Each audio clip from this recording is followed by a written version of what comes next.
आप देख रहे हैं श्री हरि कृपा आश्रम चैनल। संस्थापक स्वामी श्री हरि चैतन्य पुरी जी महाराज।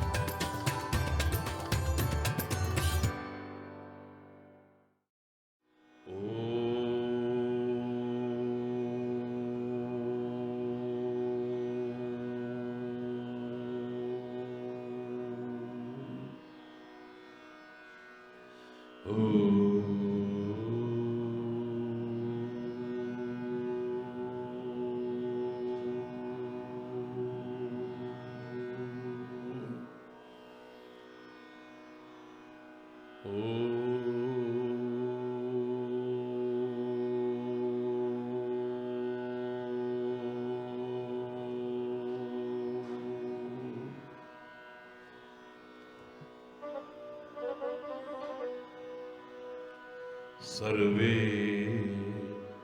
भवन्तु सुखिनः, सर्वे सन्तु निरामया,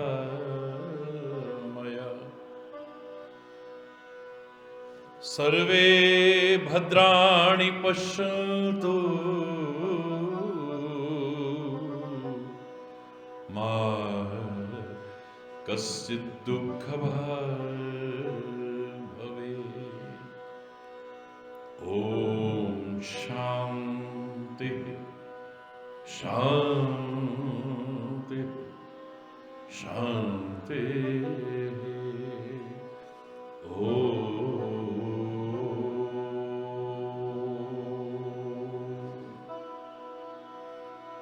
त्वमेव माताश्च पिता त्वमेव बन्धुश्च सखा त्वमेव विद्या द्रविणं त्वमेव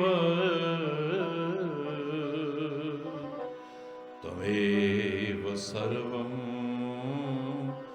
मम देव देव। ॐ शान्ति शान्ति शान्ति।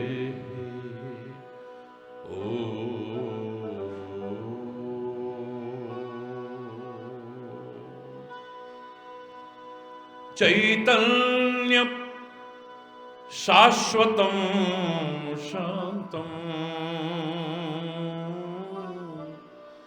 व्योमातीतं निरञ्जनं नादबिन्दुकलातीतं तस्मै श्री गुरुवे नमः।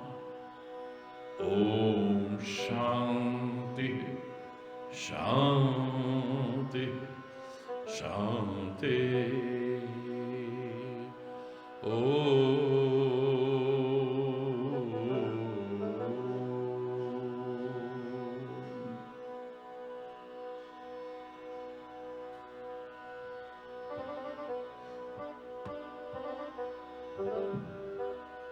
प्रार्थना करेंगे सभी लोग।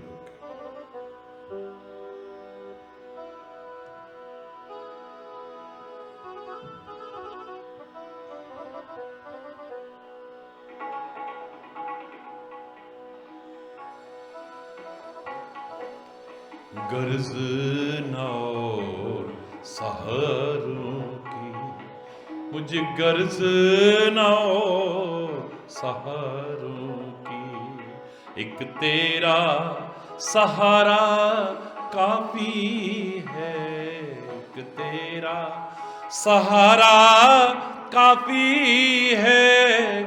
गर्ज ना और सहारों की, मुझे गर्ज ना और।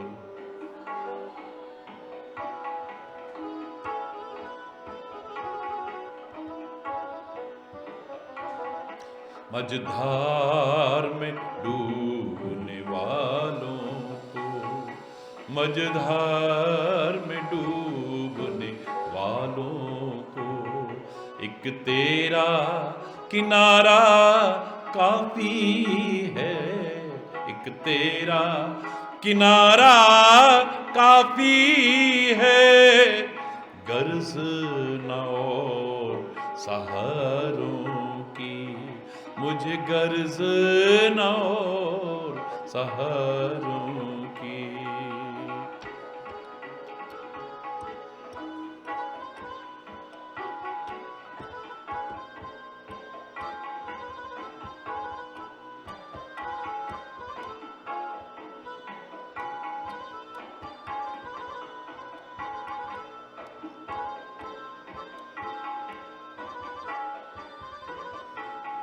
बन बन के सहारे टूटते हैं, रस्म पुरानी है जग की, बन बन के सहारे टूटते हैं, ये रस्म पुरानी है जग की, ये रस्म पुरानी है जग की, जो टूटे कभी और छूटे नहीं, जो टूटे कभी और छूटे नहीं, वो तेरा द्वारा काफी है, वो तेरा द्वारा काफी है, गर्ज न और सहारों की,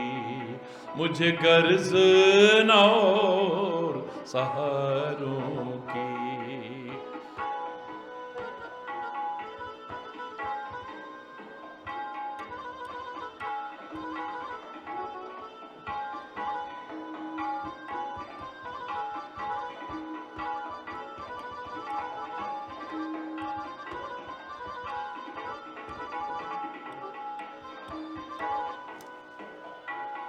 यहाँ रिश्वत और सिफारिश से कोई काम नहीं बन सकता है, रिश्वत और सिफारिश से।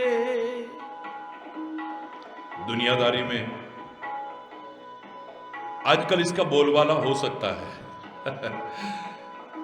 लेकिन यहां नहीं, यहां रिश्वत और सिफारिश से कोई काम नहीं बन सकता है, यहां रिश्वत और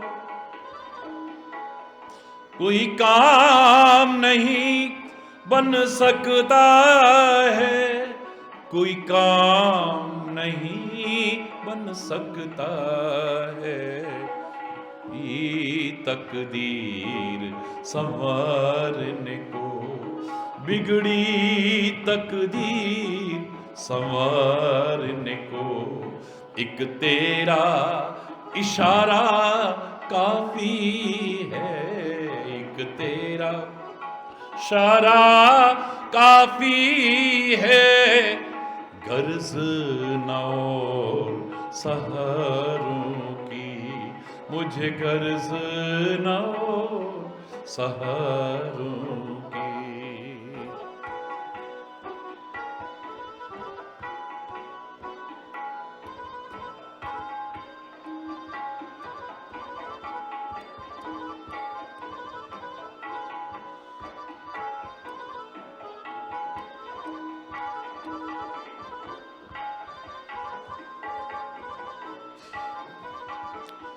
नजरों को धोखा देते हैं झूठे नजारे दुनिया के, नजरों को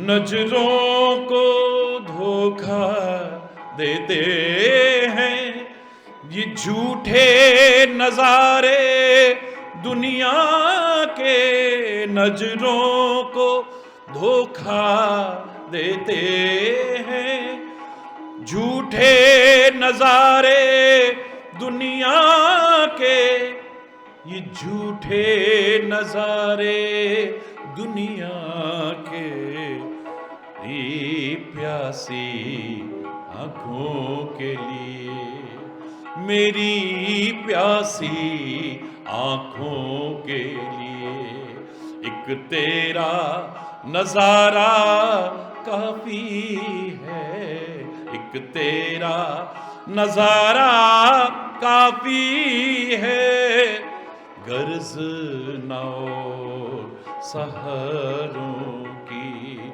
मुझे गर्ज नाओ सहरों की, एक तेरा सहारा काफी है, एक तेरा सहारा काफी है, गर्ज नाओ सहरों की, मुझे गर्ज नाओ सहरों की, मुझे गर्ज नाओ सहरों की।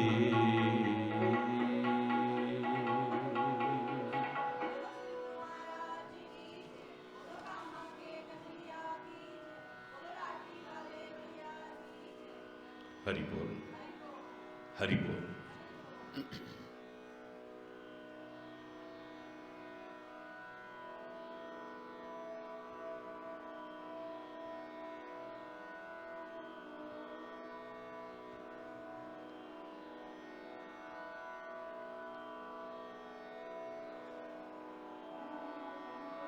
बड़े बड़े लोगों को इतिहास में माध्यम बना करके हमारे सामने इसीलिए प्रस्तुत किया जाता है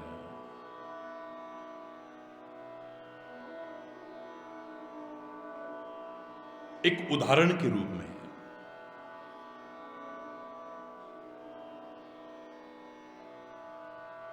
कि हम मिथ्या अहंकार से बच सके।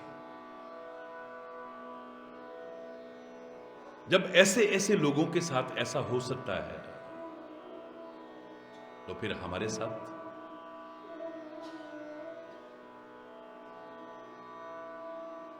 अध्यात्म पथ में भी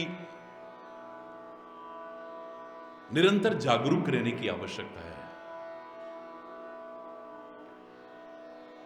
भक्ति पथ में भी निरंतर जागरूक रहने की आवश्यकता है। अन्यथा कब हमारी आस्था, हमारा विश्वास, हमारी श्रद्धा डगमगा जाएगी, पता भी नहीं चलेगा।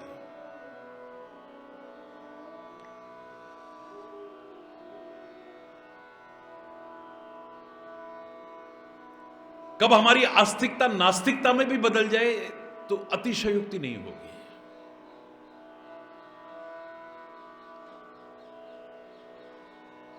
इतिहास भरा पड़ा है ऐसे उदाहरणों से।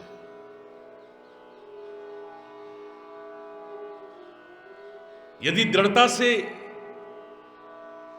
सदगुरु के और प्रभु के चरण कमल पकड़ के हम न रहे, तो इस परिवर्तनशील संसार में कब परिवर्तन आ जाएगा, संसार में ही नहीं हमारे अंदर भी पता भी नहीं चलेगा।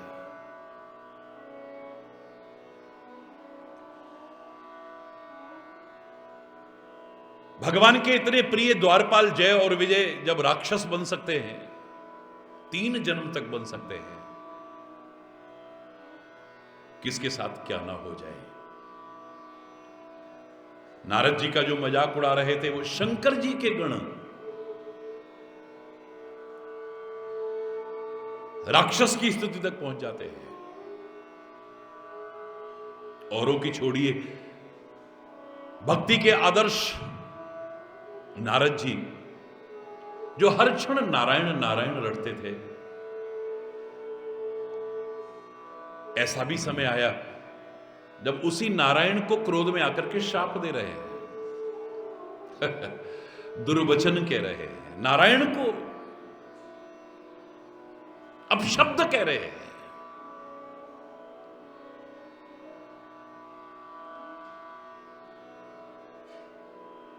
इसलिए ये क्षेत्र ऐसा है जहां विश्वास नहीं, दृढ़ विश्वास की आवश्यकता है, जो कभी चलायमान न हो। धर्म से, सत्संग से, सदगुरु से, परमात्मा से जुड़ने का एक परिणाम सामने आए।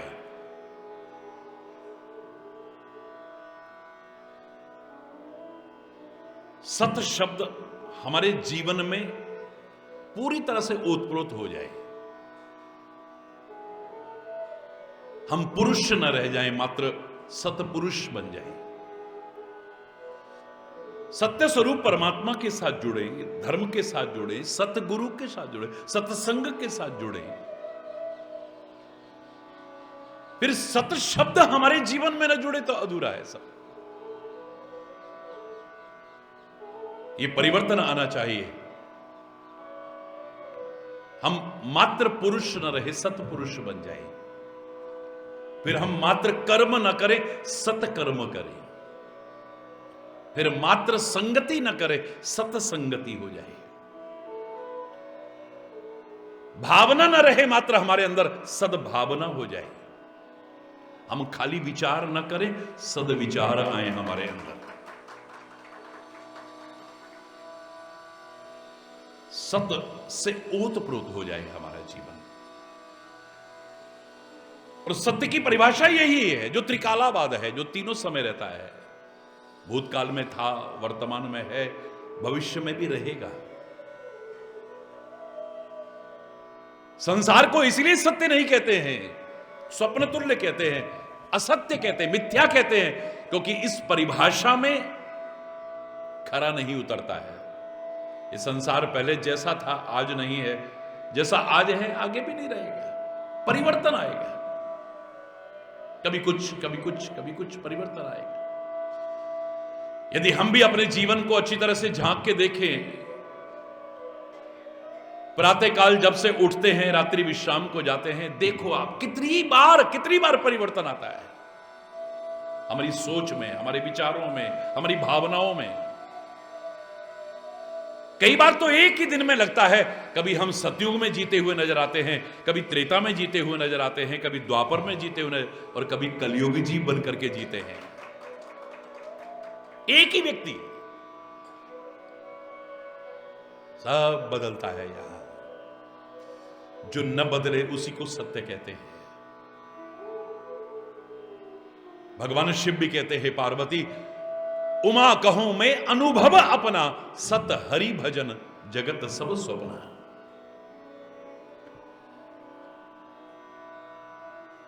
एकमात्र परमात्मा श्री हरि और उसका भजन ही सत्य है, बाकी सब स्वप्न तुल्य है, मिथ्या है।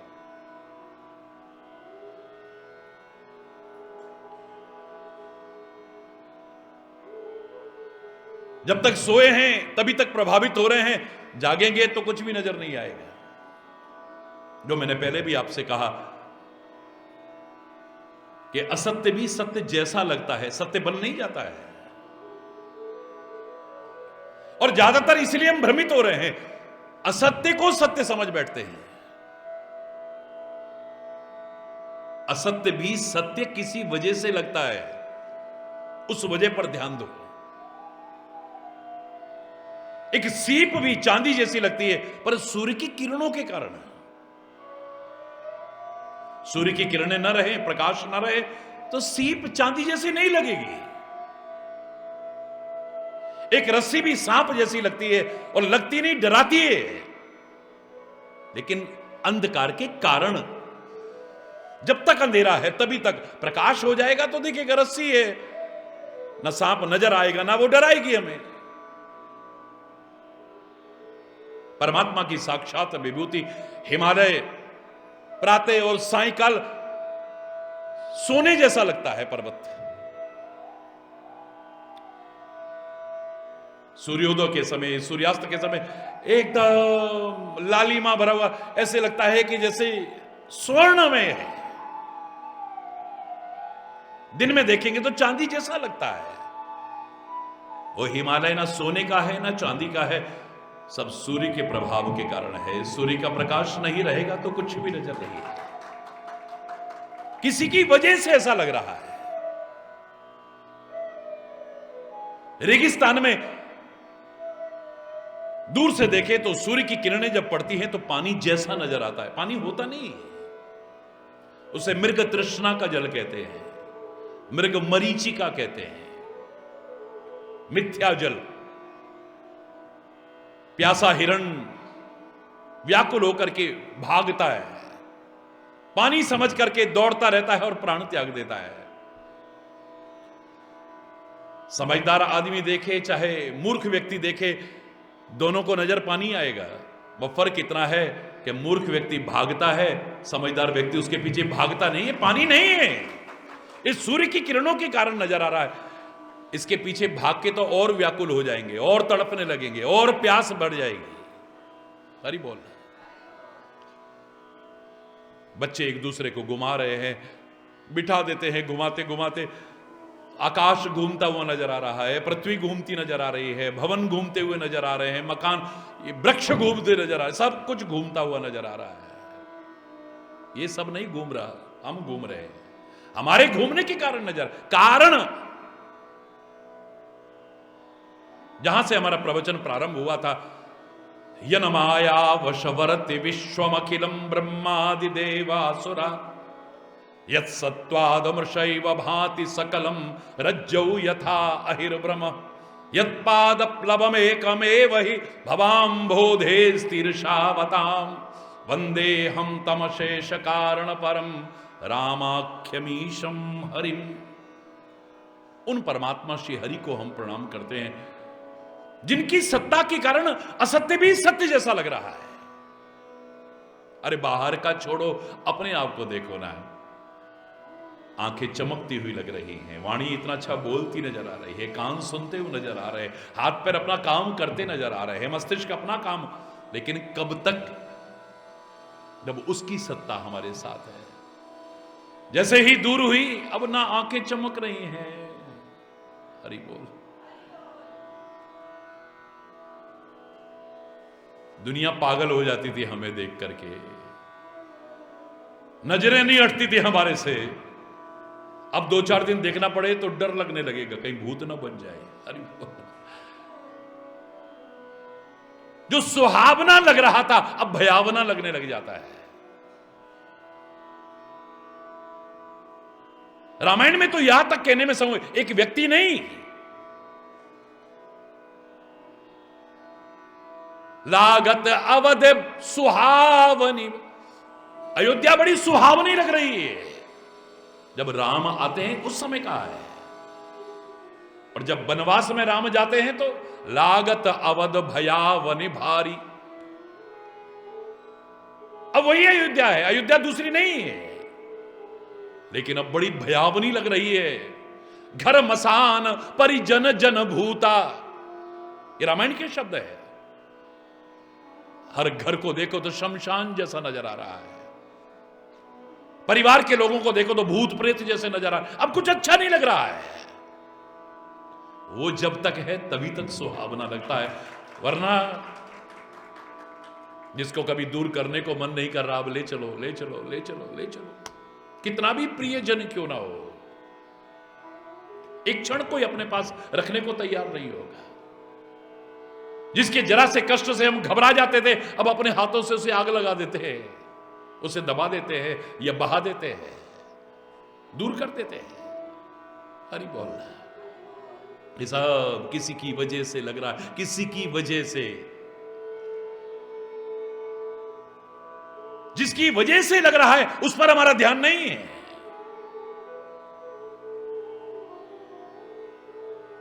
जंगल में कोई रात में निकल रहा था, बड़ी चमक जैसी लगी, ऐसी चमक तो हीरे जवाहरात में होती है। कंधे पर एक थैला था, झोला था, वो उतारा तो सारा भर लिया, बदबू भी आ रही थी लेकिन भर लिया सब। घर में जाकर के जब प्रकाश में डाला तो देखा गंदगी का ढेर। अब ना उसमें चमक है, बदबू आ रही है, बुरी तरह से दुर्गंध आ रही है। टॉर्च लेकर के भागा, जहां से उसको उठा करके लाया था। तो क्या देखा, वहां पर अब हीरे जवाहरात पड़े हुए हैं। हीरे जवाहरात की किरणें फूट फूट करके निकल रही थी, तो वो कूड़ा, वो गंदगी भी चमकती हुई सी लग रही थी। गंदगी और कूड़ा तो समेट के ले आया, पर हीरे छोड़ दिए हैं। और वही हम कर रहे हैं। ये गंदगी के ढेर की तरफ तो लगे हैं, लेकिन जिसकी वजह से ये गंदगी का ढेर भी चमकता हुआ लग रहा है, उससे दूर हो जाते हैं। जिसकी वजह से ये गंदगी का ढेर भी, जिसमें दुर्गंध आने लग जाए, सड़ने गलने लग जाएगा, उसके बिना उसकी तरफ ध्यान नहीं है। हरि बोल। मिथ्या अहंकार पाले हुए हैं। कोई अपने आप को सुंदर समझ रहा है, कोई कैसा समझ रहा है। अरे किसी की वजह से लग रहे हो। जो असुंदर को भी सुंदर कर रहा है, एक बार उसको देख लो, कुछ देखने को मन ही नहीं करेगा। जिन्हें आखिन सो तब रूप लख्यो, इन आखिन सो अब पेखिए का। तेरे को देखने के बाद तो कुछ अच्छा ही नहीं लगता है। तेरे को सुनने के बाद तो अब कुछ अच्छा ही नहीं लगता है। तेरे प्रसाद का स्वाद लेने के बाद तो अब कोई स्वाद अच्छा ही नहीं लगता है।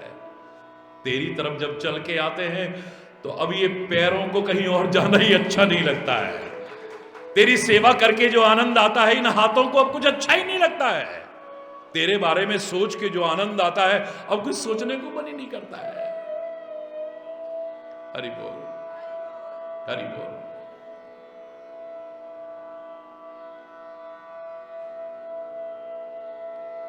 अगर हम सत्य की तरफ लगे रहें, जो असत्य सत्य जैसा लग रहा है उसकी तरफ न जाकर के, कभी भटकाव नहीं होगा, कभी भ्रम नहीं होगा। और सच मानिए, वो कदम कदम पर हमारी रक्षा करेगा। जहां हमसे गलती हो जाती, चूक हो जाती है,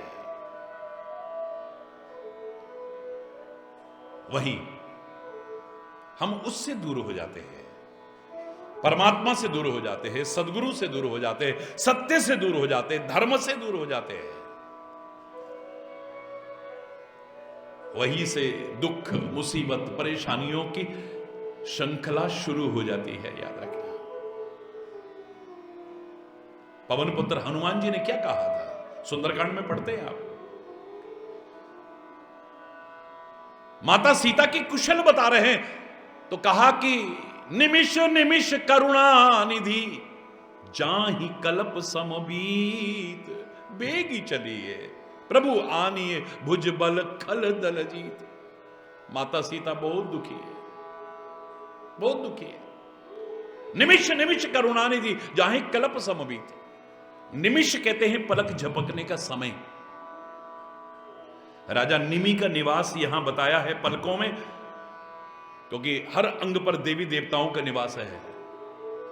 आंखों में सूर्य का निवास है, ग्रहण में अश्वनी कुमार का निवास है, जिब्या पर वरुण का निवास है,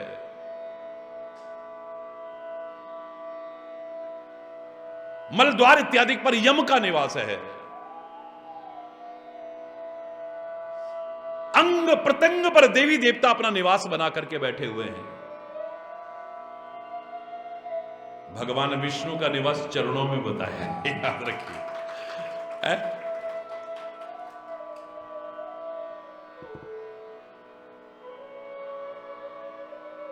विनम्रता और सरलता से सम्मान कम नहीं हो जाता है, याद रखना। भगवान विष्णु को जब कोई जगह नहीं मिली, उन्होंने कहा मैं चरणों में ठीक हूं। अब जब किसी को सम्मान देना होता है तो लोग चरण छूते हैं। कोई किसी का सिर नहीं छूता, किसी की आंख नहीं छूते, किसी के हाथ नहीं छूते, किसी का पेट नहीं छूते, किसी की कमर नहीं छूते। सम्मान देने के लिए चरणों को ही छूते हैं। हरि बोल। जो जितना महान होगा उतना विनम्र होगा, सरल होगा, झुकेगा। जिन शाखाओं पर फल लगते वो झुकती है, अभिमान में अकड़ती नहीं है, याद रखना। और बार बार कहा करता हूं, अकड़ तो मुर्दे की पहचान है। मुर्दा अकड़ता है, जीवित व्यक्ति नहीं अकड़ता है। जीवित व्यक्ति में यदि अकड़ आने लगे तो should consult your doctor. Doctor साहब गर्दन अकड़ गई मेरी, डॉक्टर साहब मेरे कंधे अकड़ गए, जकड़ गए, मेरे घुटने अकड़ गए, जकड़ गए, मेरे हाथ अकड़ गए, जकड़ गए। अकड़ और जकड़ की पकड़ में रह करके सुखी रह ही नहीं सकता है आदमी का भी। अकड़ तो दूर करनी पड़ेगी। हरि बोलना, जोर से बोलना है, और जोर से बोलो।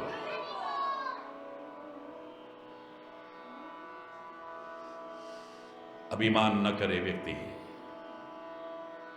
किसी भी चीज का अभिमान न करे, क्योंकि परिवर्तनशील संसार में सब कुछ बदलता है।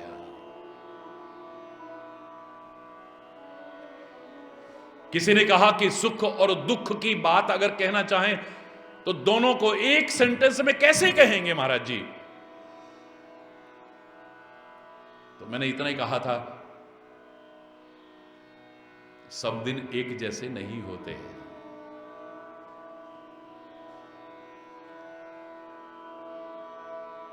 सुख आया है तो जाएगा, दुख आया है तो जाएगा। सब मेहमान है ये, और मेहमान उसी को कहते हैं जो हमेशा न टिके। जो हमेशा टिके वो हमारे घर का सदस्य होता है, मेहमान नहीं हो सकता है कभी। उसको मेहमान नहीं कहते हैं।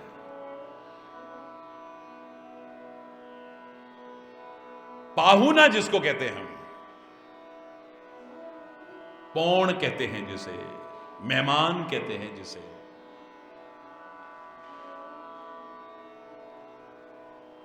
उत्तराखंड में जाए ना, पर्वतीय क्षेत्र में कहते हैं पहले दिन पौण, दूहर दिन निभौण और तिहर दिन निपटौण। पहले दिन मेहमान लगता है, दूसरे दिन तो बस जैसे तैसे निभाने वाली बात है। 15-20 आइटम बने थे, दूसरे दिन 4-5 रह गए, तीसरे दिन तो फिर अच्छा अब सब्जी कोई बाजार में है ही नहीं, फिर अब क्या करें? फिर अरे ऐसा करो, खाली यही बना लो ना, छुट्टी करो। अरे बोलना, अच्छा फिर आपकी टिकट हो गई कि नहीं हो गई? अरे बोल, फिर आपका क्या प्रोग्राम है? फिर वो ना अगर कहे तो पूछने लग जाते हैं। अरे बोल, क्योंकि मेहमान उसको नहीं कहते जो ज्यादा टिक जाए। मैंने बताया था एक बार, ये मजाक नहीं है। कोई आंटी किसी के घर आई है, वहां इतना आराम, इतनी सुविधा, सब कुछ, वो तो वहां से जाने का नाम ही ना ले। अरे बोल, जोर से बोलो। किसी के घर पे अब बच्चे सब परेशान, क्योंकि आंटी टोका टाकी भी बहुत करती थी, हर चीज में दखलंदाजी भी बहुत करती थी। बच्चों को सिखाते नहीं हो, बच्चों को ऐसा नहीं करते हो, ए बच्चे ऐसा मत करो, ये टीवी में क्या देख रहे हो, ये फलाना क्या कर रहे हो। सब परेशान हो गए उससे। हर तरह से तंग करके देख लिया, उसकी सब्जी में खूब नमक मिर्च डाल के देख लिया, उसका सामान इधर उधर करके देख लिया, उसको हर तरह से परेशान, पर आंटी जाने का नाम ना ले। अब एक दिन बच्चों ने कहा यार ये इलाज काम नहीं आया तो एक नया इलाज करते हैं। आंटी के एक इस कंधे पे बैठ गया, एक इस कंधे पे, एक इस गोदी में, एक आंटी आप बड़ी प्यारी हो, आंटी आप बड़ी प्यारी हो, आंटी आप बड़ी प्यारी हो। नहीं, आज इनको क्या हो गया? आंटी आप हमें बहुत अच्छी लगती हो, आप चली जाओगी ना हमारा मन भी नहीं लगेगा। सच्ची बता रहे हैं, हम माफी मांगते हैं जो जो हमने गलती की। आंटी हमारा बहुत बुरा लगेगा, आंटी आपको फिर आना पड़ेगा, आंटी आपको फिर आना पड़ेगा, आंटी आप। बेटे घबराओ मत, मैं फिर आऊंगी, पर आंटी आओगी तो तब जब पहले जाओगी। अरे बोल, अरे बोल। सुख स्वप्ना दुख बुध विदा दोनों हैं मेहमान, सबका आदर कीजिए जो भेजे भगवान।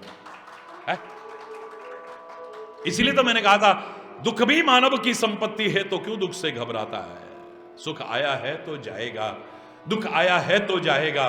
जब सुख जाएगा तो दुख देकर, और जब दुख जाएगा तो सुख देकर, तो सुख देकर जाने वाले से मानव क्यों घबराता है। दुख भी मानव की संपत्ति है, तो क्यों दुख से घबराता है। सुख संध्या का वह लाल क्षितिज जिसके पश्चात अंधेरा है, दुख प्रातः का छुटपुटा समय जिसके पश्चात अंधेरा है। दुख का अभ्यासी मानव ही सुख पर अधिकार जमाता है। दुख भी मानव की संपत्ति है, तो क्यों दुख से घबराता है। दुख के सम्मुख जो सिहर उठे, इतिहास उन्हें ना जान सका। दुख में भी कर्मठ धीर रहे, उनको ही जग पहचान सका। दुख एक कसौटी है जिस पर यह मानव परखा जाता है, दुख भी मानव की संपत्ति है, तो क्यों दुख से घबराता है? हरि बोलो, जोर से बोलो ना। प्रभु नाम न दूर हो कभी। ये जीवन में उतार चढ़ाव स्वाभाविक चीज है। बस एक विचारशील भक्त तो यही कहता है, दुख सुख की चिंता है ही नहीं, भय है विश्वास न जाए कहीं, टूटे न लगा यह तार रहे, जगदीश हरे जगदीश हरे, निर्बल के प्राण पुकार रहे, जगदीश हरे जगदीश हरे। दुख सुख की चिंता है ही नहीं, भय है विश्वास न जाए कहीं, मेरा विश्वास न चला जाए कहीं, टूटे न लगा यह तार रहे। हे करतार, तेरे साथ जो तार जुड़ा है ये कभी टूट न जाए बस, क्योंकि तेरे कर में तार है सबका, इसलिए करतार कहते हैं उसे। तेरा हाथ ना छूट जाए, तेरा साथ ना छूट जाए, तेरे चरण शरण न छूट जाए, तो कभी दूर ना हो जाए।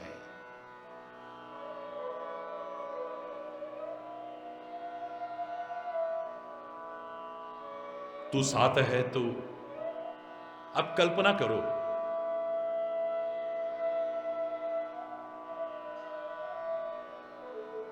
पांडवों पर जो दुख विपत्तियां परेशानियां मुसीबतें प्रतिकूलताओं के दौर आए, एक अंश भी अगर किसी व्यक्ति पर आ जाए तो बर्दाश्त नहीं कर पाएगा। क्या क्या नहीं हुआ उनके साथ।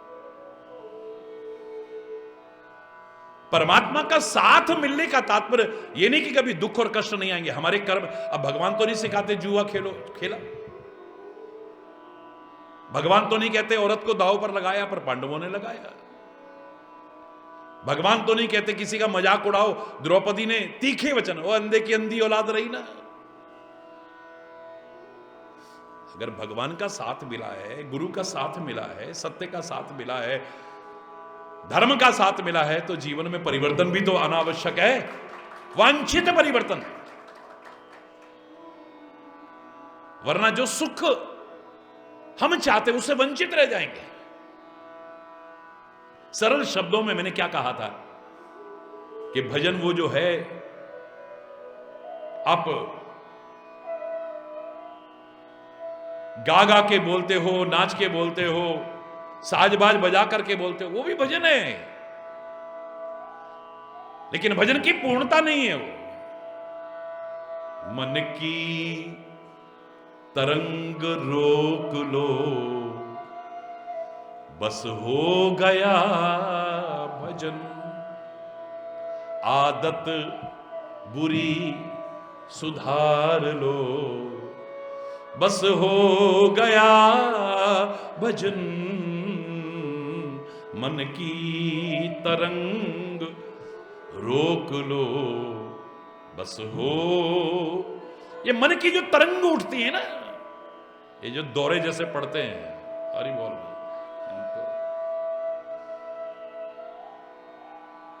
ये जो मन खींचता है, गलत की ओर अग्रसर करता है, मन में पता नहीं क्या क्या करने को मन करता है, कहां कहां जाने को मन करता है, पता नहीं क्या क्या कहां कहां खींचता है। ये जो तरंग उठती है, इनको रोकना ही बस यही तो है भजन, और क्या है। मन की तरंग रोक लो, बस हो गया भजन, आदत बुरी सुधार लो, बस हो गया भजन। आए हो तुम जहां में क्यों, और क्या था करना यहां, सत्संग में यह जान लो, और खाली जान मत लो, जीवन में फिर उतार लो, बस हो गया भजन, आदत बुरी सुधार लो, बस हो गया भजन। सग राग द्वेष वैर तज, सब राग द्वेष वैर तज, तू प्रेम सबसे कर, उपकार कर पर गर्व ना कर, हो गया भजन, आदत बुरी सुधार लो, बस गर दोष देखने ही है, दोष नहीं देखने चाहिए, आदत पड़ गई है तो मैं कहता हूं ना भी देखते हैं जो, वो भी देखो और थोड़ा अंतर कर लो। गर दोष देखने ही हैं तो क्यों ना अपने देखना शुरू करो, पर औरों के नहीं, अपने देखो तब मजा आएगा। औरों की तरफ जब उंगली उठाते हो ना, 3 उंगली 1 अंगूठा आपकी तरफ आता है, ये कहता है अपने आप को देख पहले, औरों पे क्या उंगली उठा रहा है। तेरे अंदर से आवाज आएगी, बुरा जो देखन मैं चला, बुरा ना मिलिया कोई, जो दिल खोजा आपना, मुझसे बुरा ना कोई। दूसरों को ही बुरा बताते रहे सारी जिंदगी, एक बार अपनी तरफ उंगली उठा के देख। हरि बोल रहा है, जोर से बोल रहा है। गर दोष देखने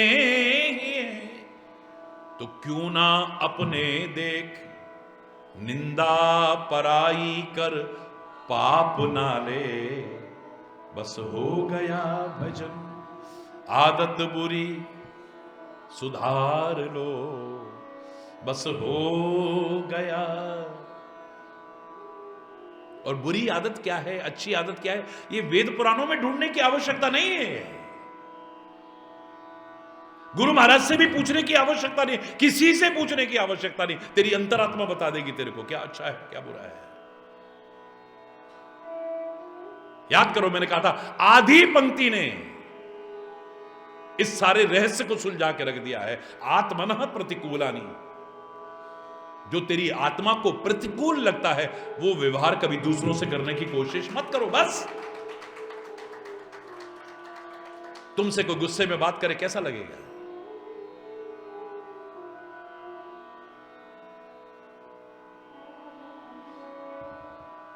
अंतरात्मा बता देगी क्या गलत है क्या सही है। फिर तुम दूसरों से क्रोध में कैसे बात कर लेते हो, जो तेरे को अपने लिए अच्छा नहीं लगता दूसरे को भी अच्छा नहीं लगता होगा भाई।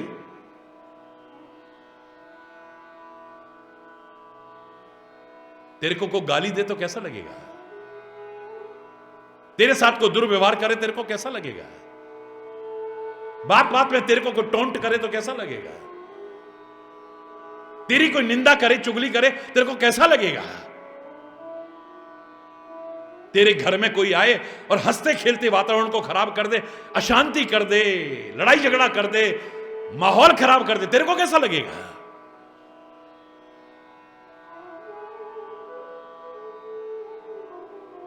तेरे को अच्छा नहीं लगा तो तू दूसरों के साथ क्यों करता है। तेरी बेटी को कोई ससुराल में सताए तेरे को बुरा लगता है, तो तेरे घर में जो किसी की बेटी आई है उसको कैसे सता लेता है तू।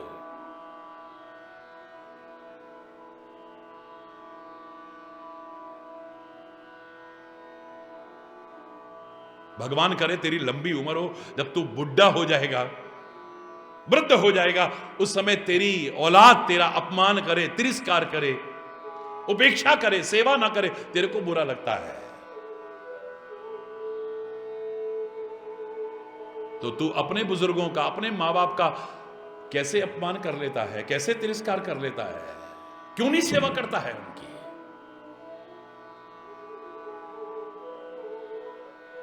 हरि बोल रहा, वो मजाक नहीं जो मैंने कहा था। हर व्यक्ति चाहता है हमारी औलाद श्रवण कुमार बने, पर मेरा पति श्रवण कुमार ना बन जाए कहीं। हरि बोल रहा, मम्मी पापा के उसमें रहना तो मेरे साथ काहे को। हरि बोल अल्लाह।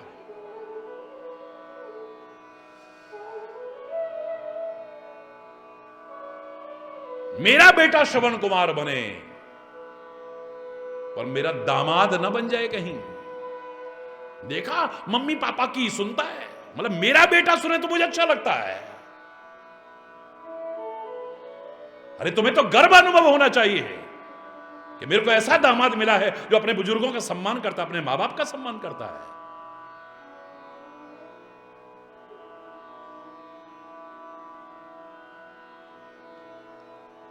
श्रवण कुमार चाहते हैं पर अपने बेटे को चाहते हैं। हरि बोल रहा है, जोर से बोल रहा है। बड़े विचित्र बात है। हमारी सोच देखिए अब कितनी गिरी हुई सोच है हमारी। जो हम चाहते हैं वही करें ना औरों के साथ भी।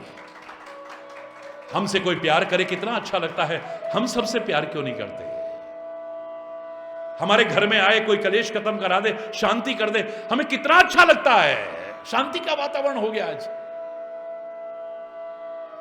हम किसी के यहां भी जाएं तो हम अशांति क्यों करते हैं वहां पे?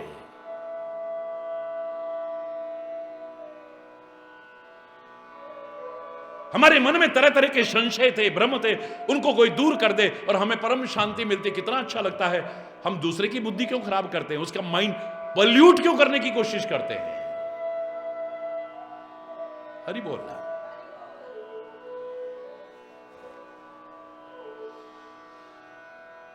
हरि बोल। आत्मनः प्रतिकूलानि, जो अपनी आत्मा को प्रतिकूल लगे वो व्यवहार कभी दूसरों से मत करो।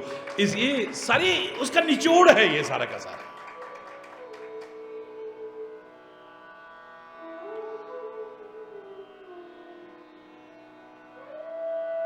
जो हम चाहते हैं वही दूसरों के साथ करें। अपना फायदा सोचते हो कोई बात नहीं, पर किसी का नुकसान करके क्यों? तुम शांति चाहते हो पर किसी को अशांत करके क्यों? तुम सम्मान चाहते हो, कोई बुरी बात नहीं, पर किसी का अपमान करके क्यों? तुम अपने आप को बड़ा दिखाना चाहते हो, बड़ी अच्छी बात है भाई, पर किसी को नीचा दिखा के क्यों? तुम अपनी जिंदगी चाहते हो, मेरा कोई विरोध नहीं, पर औरों की लाशों पर पैर रख करके क्यों?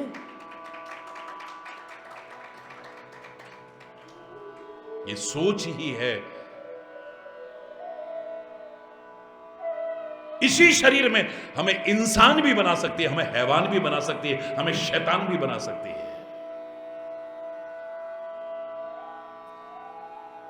और ये सोच, व्यवहार, कर्म, वाणी यही है जो किसी के दिल में भी उतार दे और किसी के दिल से भी उतार दे हमें।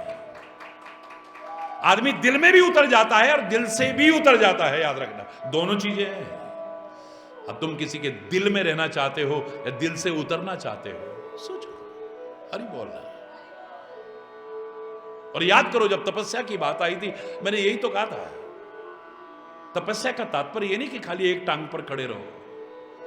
तपस्या का तात्पर्य नहीं कि चारों तरफ आग लगा करके भरी धूप में आप बैठ जाओ और खड़े रहो। तपस्या का तात्पर्य यही नहीं कि आप हिमालय की गुफाओं में जाके रहो। वो जो करते हैं उनको प्रणाम, लेकिन आप लोग तो गृहस्थ में रहते हैं, ये तपस्याएं मैं आपको कह भी नहीं सकता हूं।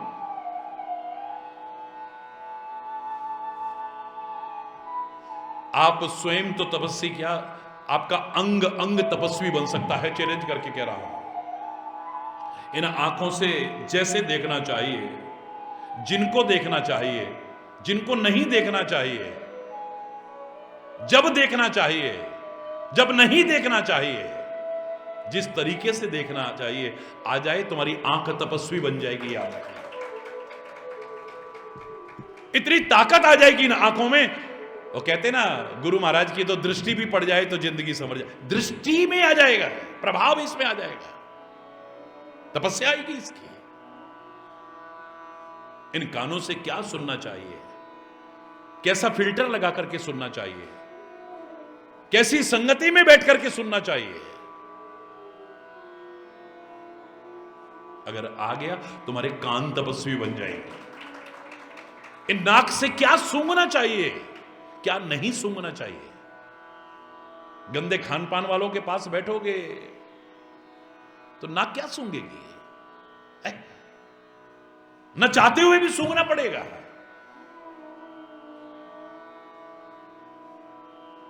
अगर इसे आ गया ना, तुम्हारी नाक तपस्वी बन जाएगी, याद रखना। इस वाणी से क्या बोलना चाहिए, क्या नहीं बोलना चाहिए, कितना बोलना चाहिए, कब बोलना चाहिए, कब नहीं बोलना चाहिए, किसके सामने बोलना चाहिए और किसके सामने नहीं बोलना चाहिए, किसके लिए बोलना चाहिए, किसके लिए नहीं बोलना चाहिए, कैसे बोलना चाहिए, आ गया, तुम्हारी जवान तपस्वी बन जाएगी। याद रखना। जैसे तपस्वियों के मुंह से जो निकलता है सच हो जाता है, तुम्हारी जवान से जो निकलेगा वो सच हो जाएगा। महाराज जी ने ऐसा क्या देखा, हो गया ना, महाराज जी ने ऐसा कहा, हो गया ना, महाराज जी ने ऐसा कहा, हो गया ना। तू जो कहेगा वो भी होगा। कभी कभी कभी कभी तुम्हारे साथ होता नहीं होता, देखा मैंने कहा था ना, हो गया। पर रोज क्यों नहीं होता, हर समय क्यों नहीं होता तुम्हारा? क्योंकि जवान की तपस्या को भंग कर देते हो।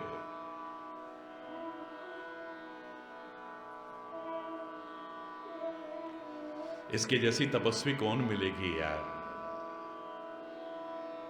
32 दांतों के बीच रहती है, कठोरता के बीच रहती है और फिर कठोरता नहीं अपनाती है। परमात्मा ने इसमें हड्डी नहीं बनाई है।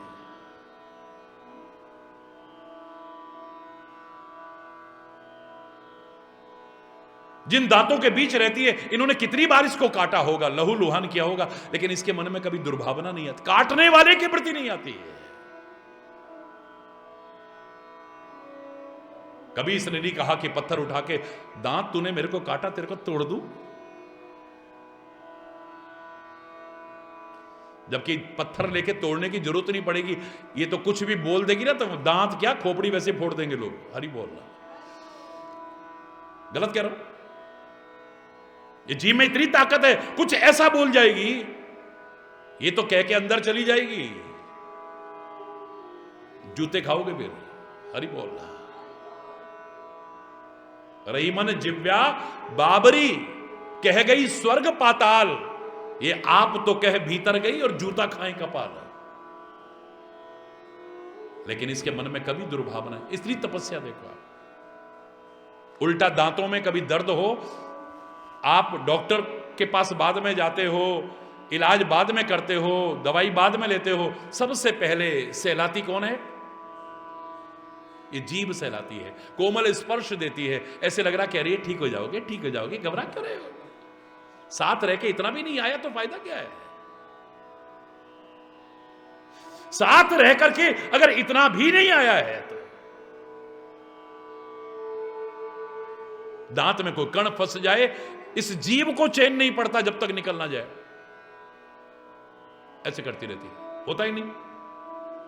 दांत में सड़न पैदा ना हो जाए, दांत में दर्द ना हो जाए, इसको चैन नहीं मिलता जब तक ना निकल जाए। वाह वाह वाह वाह वाह वाह, इसको कहते हैं साथ रहना।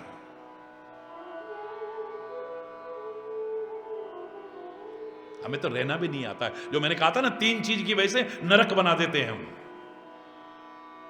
हमें ठीक से रहना नहीं आता है, अपनी बात ठीक से कहना नहीं आता है, और जहां जरूरी हो वहां सहना नहीं आता है, बर्दाश्त नहीं है।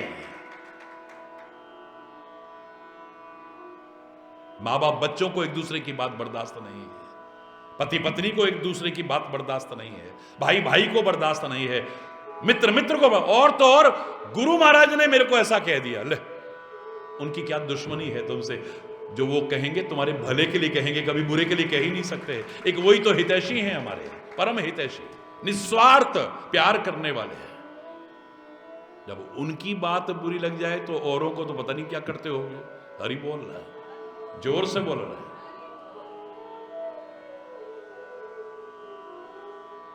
सहन नहीं है,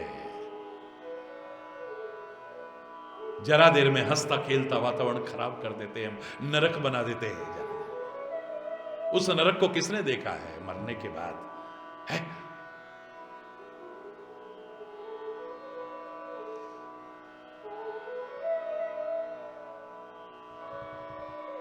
मरने के बाद किसने देखा है? जब मैं मर जाऊंगी तो तुम मेरे लिए ताजमहल बनाओगे कि नहीं? बोले उसके लिए पहले मरना पड़ेगा ना, मर जा पहले। अरे बोल, अरे मरने के बाद ताजमहल बने ना मले, जीते जी तो प्यार से मिलके रह लो, बाद में किसने देखा है? तुम देखने आओगे कि बना के नहीं बना। हरि बोल, जोर से बोलो ना है?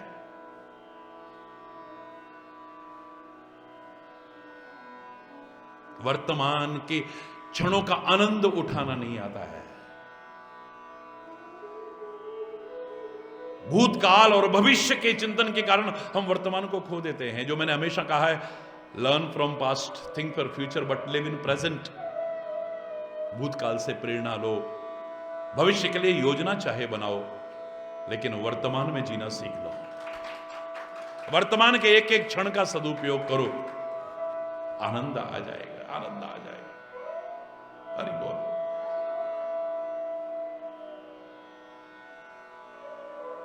अपने विवेक को जागृत रखते हुए, परमात्मा का स्मरण करते हुए, राम जन्म के इस हेतु में राजा प्रताप भानु के साथ जो घटना हो रही है, वहां कहीं ना कहीं चूक अपनी हो गई है। याद रखना, ये पाखंडी ढोंगी तपस्वी के चक्कर में पड़ के सब कुछ बर्बाद कर देंगे अपना। ये सतर्क कर रहा है हमें। कितने प्यारे शब्द कहें, तुलसी देख सुवेश भूलहि मूढ़ न चतुर नर, सुंदर कैकई पेख वचन सुधा सम असन अहि। तुलसी देख सुवेश, बाहर का दिखावा देख करके जो मूर्ख लोग होते हैं वो चक्कर में आ जाते हैं। न चतुर नर, जो समझदार लोग हैं वो नहीं।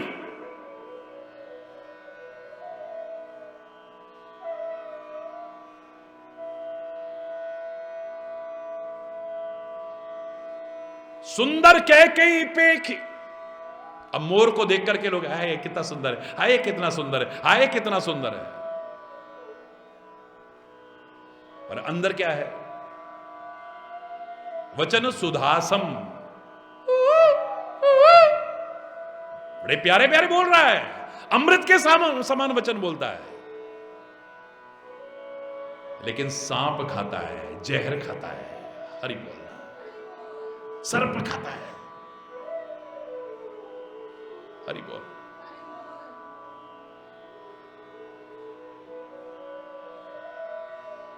बाहर के दिखावे को देख करके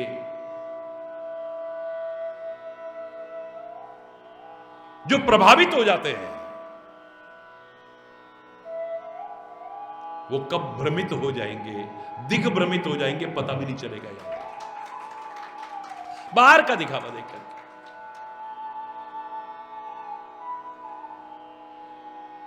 संतों के क्षेत्र में भी देख लें, महापुरुषों के क्षेत्र में भी देख लें।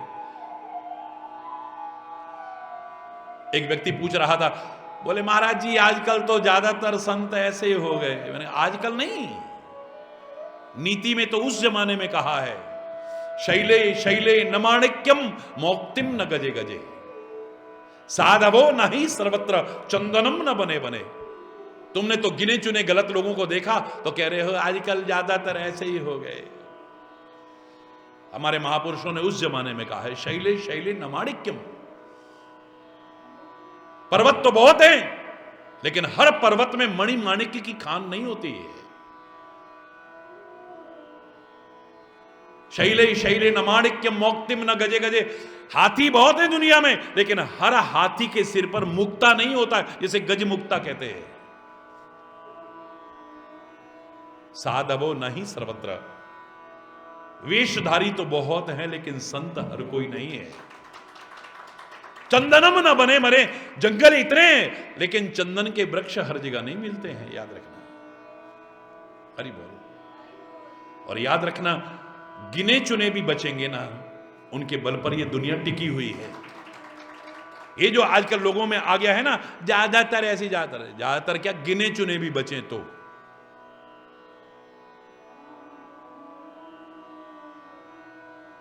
एक व्यक्ति को मैंने यही कहा, इस तरह की चर्चा कर रहा था। मैंने कहा भाई साहब, मैं आपके हर प्रश्न का उत्तर दूंगा, पहले आपसे ना मैं एक सलाह लेना चाहता हूं। बोलिए महाराज जी। मैंने कहा एक माइन है, एक खान है जिसमें से हीरे निकलते हैं, राइट? अगर आपको थोड़ी भी नॉलेज हो, उसमें से 99.9999% कोयला और पत्थर निकलता है। Do you know? यस।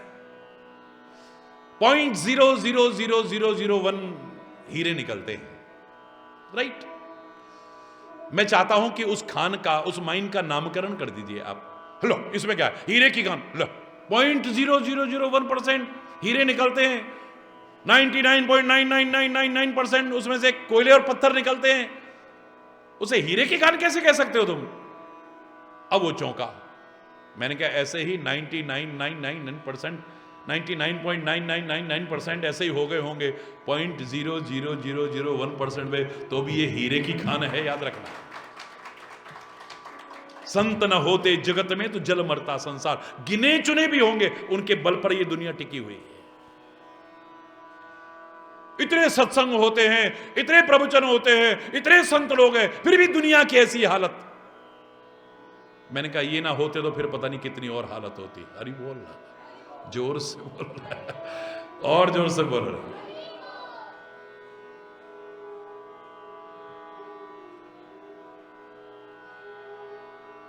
लेकिन ये जो जंगल में मिला है, इसके मन में बदले की भावना है। ये अपने गुस्से को दबा करके बैठा हुआ है, अपनी दुर्भावनाओं को दबा करके बैठा हुआ है। अब उसे मौका मिला है। राजा प्रताप भानु ने इस पर विजय प्राप्त की थी, इसको हराया था।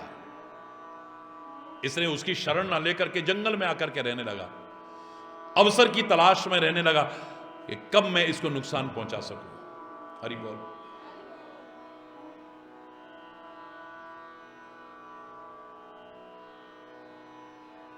मन में क्रोध को दबाए हुए, बदले की भावना को दबाए हुए, अब इतने समय से जंगल में रह रहा है।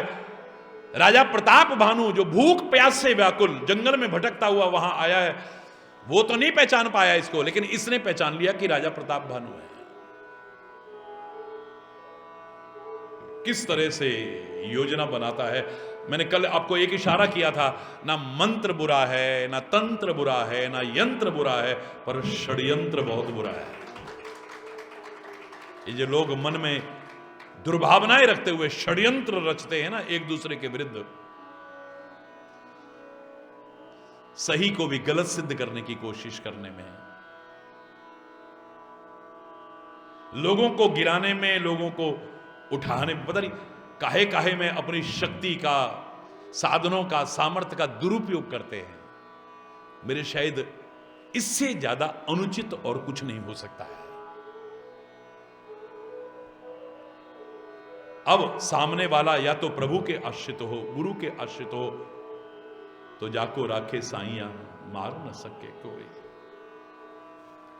लेकिन जब प्रभावित होकर के उसके चक्कर में आ गया तो अब कौन बचाए। हरि बोल रहा।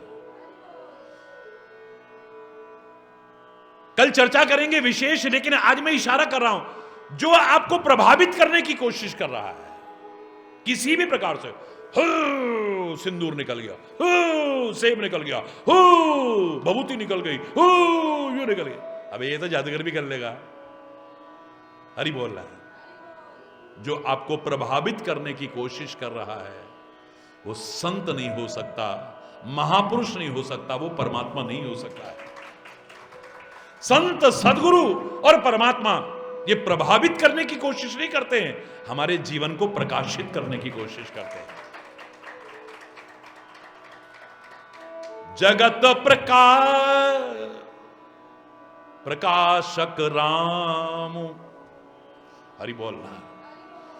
राम प्रकाशित करते हैं, संत प्रकाशित करते हैं। अंधकार से अज्ञान के अंधकारों से ज्ञान के उजालों की ओर ले जाने की कोशिश करते हैं।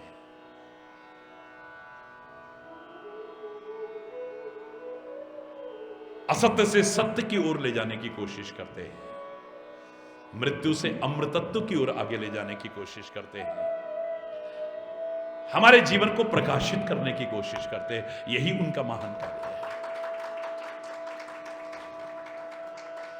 जो प्रभावित करने की कोशिश करते हैं और उनके प्रभाव में आप आ गए तो कई बार धोखा खाओगे। कई बच्चे रोते हुए आते हैं, बोले महाराज जी हमने साइड पे देखा, इतना बड़ा कॉलेज था, महलों जैसा, 5 स्टार 7 स्टार, प्रोस्पेक्टस देखा उनका, इतना आकर्षक, इतना, और हम बातों में आ गए, इतनी फीस भर दी। अब जब 1 साल हो गया, अब पता लग रहा है ये तो एफिलेटेड ही नहीं है यूनिवर्सिटी से। हरि बोल, जोर से बोलो, एफिलेटेड ही नहीं है तो बात रहेगी। प्रभावित तो हो गए वो तो दिखावा देख करके। कई तरह की कंपनियां आ जाती हैं और लोग उनकी बातों में आकर के बैंक से पैसा निकाल लेंगे, पोस्ट ऑफिस से निकाल लेंगे, इतना ब्याज मिलेगा यहां।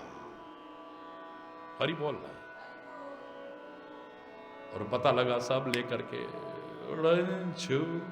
हरि बोल, प्रभावित हो गए। अब दोष उनको देंगे हम? नहीं, हम भी दोषी हैं, हमारा लालच मारता है।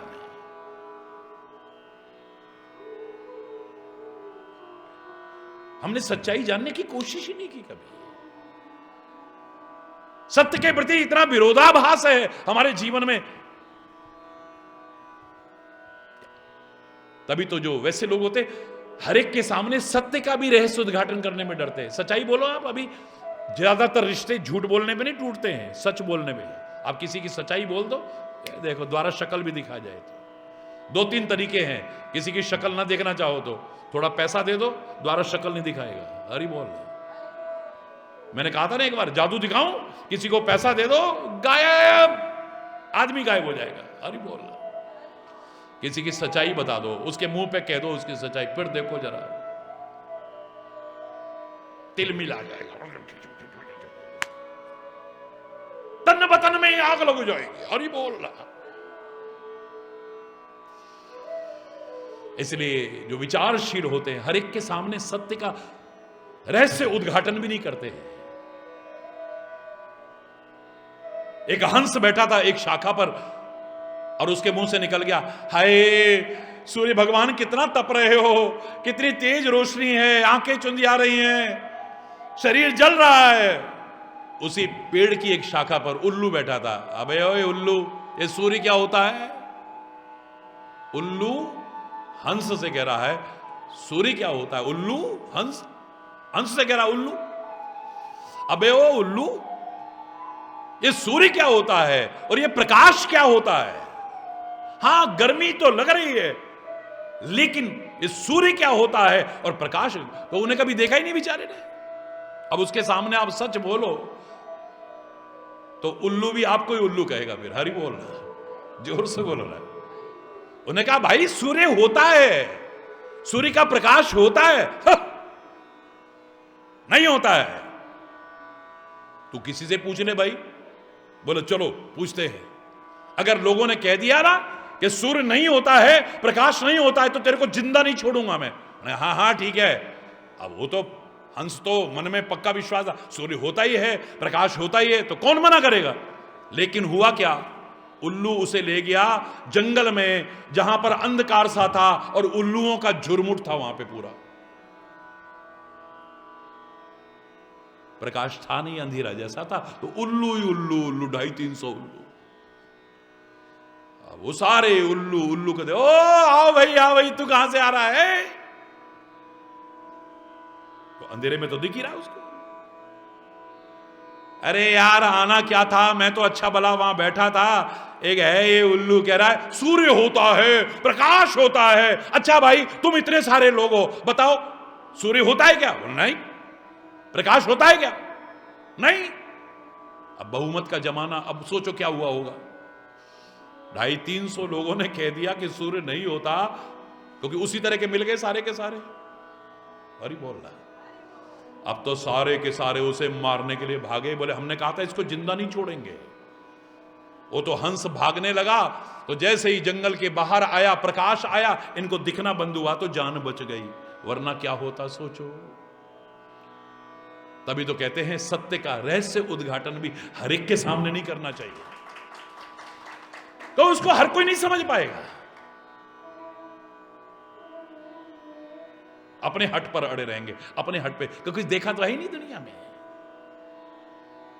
रामायण जैसे ग्रंथ को भी तुलसी कहता है यह है न कही सठही हठशीलई, जो मन लाए न सुन हरि लीलई, कहिए न लोभी क्रोधी कामी, जो न भजई सचराचर स्वामी, द्विजद्रोही न सुनाई कबहू, सुरपति सरिस होए नृप जबहू, राम कथा के तेई अधिकारी, जिनके सतसंगति अति प्यारी। ये राम कथा भी हर एक को मत सुनाना, ये न कहीं सटही, मूर्ख आदमी को कभी मत सुनाना, वो समझेगा ही नहीं। आपको बाद में लगेगा इससे हमने काहे को बात की। हठशीलई, जो अपने हट पे अड़ जाता है, नहीं हो गए, 2 और 2 5 ही होते हैं। अच्छा भाई 2 और 2 4 होते हैं, नहीं 2 और 2 5 होते हैं, नहीं 2 और 2 4। कब तक सिखाओ यार, जाए 2 और 2 5 ही होते जा। आखिर में झुंझला के कहोगे, पहले कहा हाँ जी 2 और 2 5 होते हैं जी। हरि बोलना, जय हो। तू बड़ा सही भाई, यह न कहीं सटही हठशीलई, जो मन लाए ना सुना। कान से तो सुन रहा पर मन लगा के नहीं सुन रहा।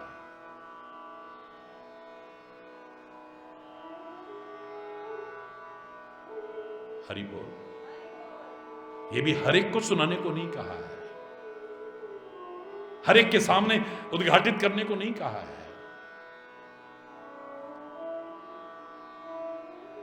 राजा प्रताप भानु की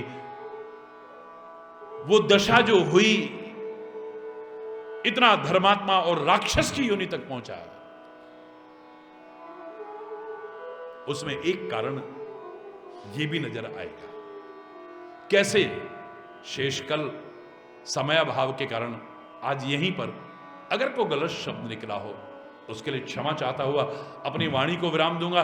एक बार जोर से बोलेंगे, धर्म की, अधर्म का, प्राणियों में, विश्व का, गौ माता की, भारत माता की, गंगा माता की, संत समाज की, भारत की देवियों की, भक्त समाज की,